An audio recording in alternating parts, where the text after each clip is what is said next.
Voilà, bonjour à tous. Donc, nous devions corriger les deux exercices à la page 9 sur les résultantes des forces dans la deuxième unité en physique. Je vous joins ici le correctif. Donc, à savoir, dans la première situation, on avait bien deux garçons qui tiraient. Bon, on ne précise pas quel est celui qui fait la plus grande force ou pas. Vous aviez une force de 80 newtons vers l'ouest, donc vers la gauche, de 8 cm à partir du moment où on faisait une échelle de 1 cm vaut 10 newtons. Comme c'est 80 newtons, ça vous fait bien 8 cm. On avait une deuxième force qui allait vers l'est.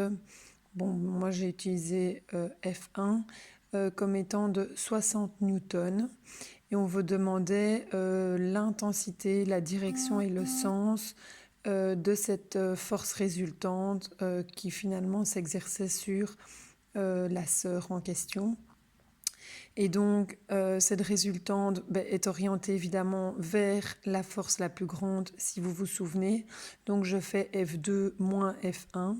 Donc, j'ai bien une force de 20 newtons que je représente ici sous forme de vecteur, toujours en faisant appel à mon échelle de donc 2 cm, puisque c'est un vecteur de 20 newtons.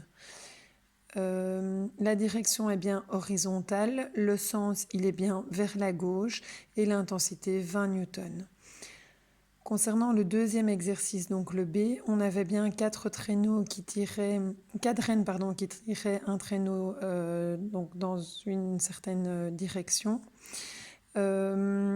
On ne vous précise pas, voilà.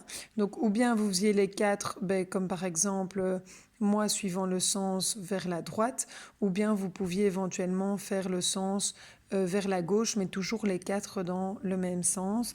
La direction horizontale, vous voyez pour les quatre.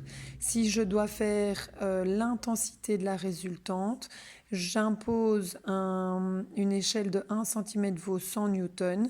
Et donc j'ai bien R est égal à 800, plus 800, plus 800, plus 800, plus 800, donc 4 fois 800. Et donc ça me fait 3200 newtons.